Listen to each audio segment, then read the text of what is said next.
नमस्कार दोस्तों, मेरा नाम है सोनू निगम और आप देखना शुरू कर चुके हैं सेंटर फॉर सोशल स्टडीज़ की वीडियो।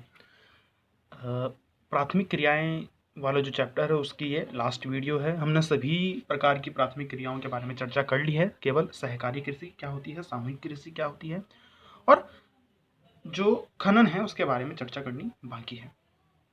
क्या है सहकारी कृषि और क्या है सामूहिक कृषि? इसमें एक मौलिक अंतर है। अंतर यह है कि सहकारी कृषि में लोग अपनी अपनी इच्छा से, यानी कि अपने खुद की अथॉरिटी से जो है एक समूह बनाते हैं और फिर मिलकर कृषि करते हैं। यानी कि 10 किसान मिलकर एक संस्था बनाते हैं, एक समूह बनाते हैं और फिर वो 10 लोग मिलकर अपने अपने खेत पे मिलकर कृषि करते हैं। यानी कि अगर 10 लोग का खेत है, उसके ऊपर उनको मान लीजिए ट्रैक्टर से खेती करनी है, तो अगर मान लो अलग अलग ट्रैक्टर लेंगे तो सबको 10-10 लाख रुपए पड़ेगा। लेकिन अगर वो मिलकर एक ट्रैक्टर ले लें और उससे कृषि करें तो 1-1 लाख रुपए में काम चल जाएगा। 10 लाख में एक ट्रैक्टर आएगा और एक ट्रैक्टर सबकी खेती कर देगा, मिलकर खेती करेगा। तो ये इच्छा के अनुसार जब अपना समूह बनाते हैं तो वो सहकारी कृषि कहलाता है। ठीक, अब देखिए, इसमें किसान अपना समूह बनाते हैं और इसे सहकारी कृषि कहा जाता है। सहकारी संस्था बनाते हैं वो लोग, सहकारी कृषि कहा जाता है जब अपनी इच्छा के अनुसार समूह बनाते हैं। इसमें किसानों के जो खेत होते हैं वो व्यक्तिगत होते हैं, यानी कि किसान अपने खेत के मालिक होते हैं, लेकिन वो अपने अपने खेत को मिलाकर एक बड़ा एरिया तैयार करते हैं और उसके ऊपर मिलकर खेती करते हैं। हालांकि वो अपने खेत के मालिक होते हैं। अब ये जो सहकारी संस्था बनती है, जो मैं कह रहा हूँ कि 10 किसान मिलकर एक समूह बनाते हैं, तो उसे हम कहते हैं सहकारी संस्था। तो सहकारी संस्था जो होती है वो किसानों की सहायता करती है। कैसे करती है सहायता? अभी तो जैसे मैंने आपको बताया कि ट्रैक्टर खरीदने में मदद करती है। होता ये है कि जब किसानी करने के बाद, खेती करने के बाद, फसल उगाने के बाद, काटने के बाद जो फसल होता है उसको वो मिलकर बेचते हैं। इससे क्या होता है, आपकी जो बार्गेनिंग पावर है वो स्ट्रांग हो जाती है। आप बड़ी मात्रा में उत्पादन बेचने जाते हैं तो आपको अच्छा दाम मिलता है। तो कृषि उत्पाद बेचने में मदद करती है। और जब आप खाद और बीज खरीदने जाते हैं तो भी आप बड़ी मात्रा में खाद और बीज खरीदते हैं, क्योंकि 10 लोग की खेती होने वाली है तो आपको सस्ता पड़ता है खाद और बीज। तो इस हिसाब से सहकारी संस्था किसानों की मदद करती है। जब उनको यंत्र खरीदने के लिए पैसे चाहिए होते हैं तो उनको सस्ते ब्याज पे पैसा भी देती है। इस प्रकार की जो कृषि है वो नीदरलैंड, बेल्जियम, स्वीडन, इन देशों में, इन यूरोपीय देशों में बहुत सफल रही। और सबसे ज़्यादा ये सफल रही किसमें? सबसे ज़्यादा डेनमार्क में सफल रही। तो ये सहकारी कृषि है। सामूहिक कृषि में थोड़ा अंतर है और आपको लिखने के लिए भी आ जाएगा पेपर में कि सहकारी कृषि और सामूहिक कृषि में अंतर बताइए। क्या अंतर है सामूहिक कृषि में? इसमें खेतों पर समाज का स्वामित्व होता है, यानी कि खेत किसी के व्यक्तिगत नहीं होते। जो खेत होता है वो सरकार का हो सकता है, वो समाज का हो सकता है, वो पूरे गांव का होगा, किसी का व्यक्तिगत नहीं होगा। सीधी सी बात है, सरकार का होगा। खेत किसका होगा? सरकार का, और सरकार ही फैसला लेती है। लेकिन किसान इसमें सामूहिक रूप से कृषि करते हैं, वैसे ही कृषि करते हैं, लेकिन इसमें खेत व्यक्तिगत होते थे सहकारी कृषि में। इसमें खेत जो है वो स्वामित्व किसके पास होता है? समाज के पास होता है, सरकार के पास होता है। सरकार फसल बेचकर किसानों को कार्य के अनुसार भुगतान करती है। यानी कि सारा का सारा किस जो फसल है वो किसका होता है? सरकार का होता है। जब सरकार उस फसल को बेचती है उसके बाद वो किसानों को उसके एवज में पैसे देती है कि आपने इतना काम किया है, मतलब जिसने जितना काम किया उस हिसाब से उसको पैसा देगी। इस कृषि की शुरुआत, ये जो सिस्टम है इसकी शुरुआत कहाँ से हुई थी? सोवियत संघ से हुई थी, यूएसएसआर से हुई थी। यूएसएसआर में इसकी शुरुआत हुई थी।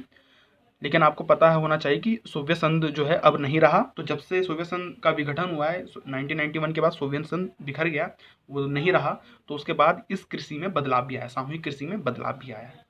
अच्छा, सोवियत संघ में इस तरह की सामूहिक कृषि को क्या कहा जाता है? कोलखोज कहा जाता है। कोलखोज कहा जाता है, जहाँ इसे कोलखोज के नाम से भी जाना जाता था सोवियत संघ में। अच्छा, इसमें जो जो भी किसान जो है मशीनों वगैरह का उपयोग करते हैं उसके ऊपर टैक्स देना पड़ता है। उपयोग की गई मशीनों पर किसानों को कर देना होता है, टैक्स देना पड़ता है। और उत्पादन यदि अधिक होता है, जितना टारगेट दिया था उससे ज़्यादा अगर उत्पादन होता है तो वो पूरा का पूरा उत्पादन जो एक्स्ट्रा है, जो एक्सेस है, जो ज़्यादा उत्पादन हुआ है उसे किसानों में बांट दिया जाता है।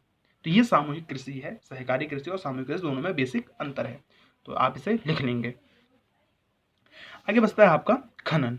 खनन बहुत छोटा सा टॉपिक है, मैंने बस इतना ही लिखा है इसमें, और कोई ज़्यादा इसमें सोचने समझने वाली बात नहीं है। खनन क्या होता है आपको पता है कि पृथ्वी की सतह को खोदकर उसमें से अपने उपयोग लायक खनिज निकाल लेना ही खनन कहलाता है। अब खनन को प्रभावित करने वाले कुछ कारक होते हैं। कौन कौन से कारक होते हैं वो? एक है भौतिक कारक और एक है आर्थिक कारक। अब भौतिक कारक क्या होते हैं? भौतिक कारक का मतलब है कि कहाँ खनन किया जाएगा। खनन वहाँ किया जाएगा जहाँ पर उपयोग करने लायक खनिज की मात्रा हो। यानी कि कहने का मतलब ये है कि आप खनन दिल्ली में नहीं कर सकते। आपको कोयले की खान दिल्ली में नहीं मिलेगी तो खनन नहीं हो सकता वहाँ। भौतिक कारक की वजह से वहाँ कहाँ होगी? जहाँ पे कोयले की खान है।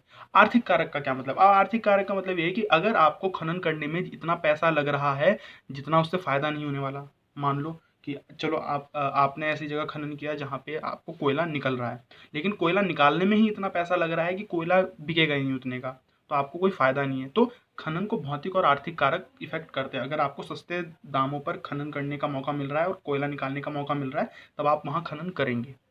ठीक, तो भौतिक और आर्थिक कारक प्रभावित करते हैं खनन को। खनन दो प्रकार के होते हैं, धरातलीय खनन और भूमिगत खनन। धरातलीय खनन को विवृत खनन भी कहते हैं और भूमिगत खनन को कुपकी खनन भी कहते हैं। बहुत बेसिक अंतर है इसमें, कोई ज़्यादा मैं आपको दिखा देता हूँ, आपकी किताब में है। ये देखिए, जो ये ज़मीन है, जो ज़मीन के ऊपर ही खोद कर खनन किया जाता है, जैसे कि आपको रेत निकालना है तो आपको ज़्यादा अंदर जाने की ज़रूरत नहीं है, ऊपरी सतह पे ही आपको रेत मिल जाएगा, है ना। आप 6-7 फीट खोदिए आपको रेत मिल जाएगा, आप 10 फीट लगभग खोदिए आपको रेत आसानी से मिल जाएगा। तो ये जो ऊपरी सतह पे खनन किया जाता है उसे कहा जाता है विवृत या विपट्टी खनन, या आप इसे कहते हैं धरातलीय खनन। धरातलीय खनन। और जो कूपिक खनन होता है, यानी कि जो अंदर जाकर, जैसे कि कोयला या आप कह सकते हैं पेट्रोलियम निकालने वाला जो खनन होता है वो अंदर जाना पड़ता है ना, कुआं टाइप बनाना पड़ता है, तो इसे कूपकी खनन कहते हैं या भूमिगत खनन कहते हैं। तो धरातलीय खनन कौन सा होता है? इसमें पृथ्वी के ऊपरी सतह पर खनन होता है, जैसे रेत वेत का खनन हम करते हैं। सुरक्षा की दृष्टि से ये आसान होता है और इसमें कम खर्च लगता है। रेत खोदने में, यार जमीन खोदने में कितना, ऊपरी सतह खोदने में कितना खर्च आएगा, और सुरक्षा की दृष्टि से ये आसान होता है, अच्छा होता है, मतलब कि इसमें सुरक्षा का ध्यान रखा जा सकता है। लेकिन भूमिगत खनन इसके थोड़ा पलट है। क्या? इसमें जान का जोखिम होता है, जैसे कि कोयले की खान, तो आपको पता हो कोयले की खान अंदर की तरफ होती है, कभी कभी उसमें आग लग जाती है तो जान का खतरा हो जाता है, कभी कभी उसमें पानी घुस जाएगा या बाढ़ आ जाती है तो बाहर नहीं निकल पाते, कभी कभी भूकंप से जो है खान ढह जाती है तो जो मजदूर अंदर होते हैं वो दब जाते हैं, उनकी जान को खतरा बन जाता है, कई बार मृत्यु हो जाती है। तो क्योंकि इन खननों में जान का जोखिम होता है। क्यों? क्योंकि खनन जो है वो बहुत गहराई में किए जाते हैं। भूमिगत खनन जमीन के अंदर जाया जाता है, जैसे कि कोयले की खान, आग और बाढ़ आने पर जान का खतरा हो जाता है। ये सब बात तो आपको ध्यान रखनी है। अब आपको इसमें ध्यान देना होता है कि विकसित देशों में खनन को इतना बढ़ावा नहीं दिया जा रहा है, क्योंकि वहाँ ज़्यादा पैसे लगते हैं खनन करने में, क्योंकि जो श्रमिक है, क्योंकि खनन जो है वो श्रमिकों के द्वारा किया जाता है और वहाँ श्रमिक जो है वो बहुत महंगे हैं। लेकिन विकासशील देशों में जो श्रमिक हैं वो सस्ते दर पे मिल जाते हैं, इसलिए खनन को बहुत बढ़ावा दिया जाता है। और खनन से हम ये देखने के लिए भी आ रहा है कि खनन से प्रदूषण को काफ़ी, वातावरण को काफ़ी प्रदूषण की मार झेलनी पड़ रही है। ये सब आपका पूरा कलेक्टिव है और यही इस पूरे चैप्टर में है।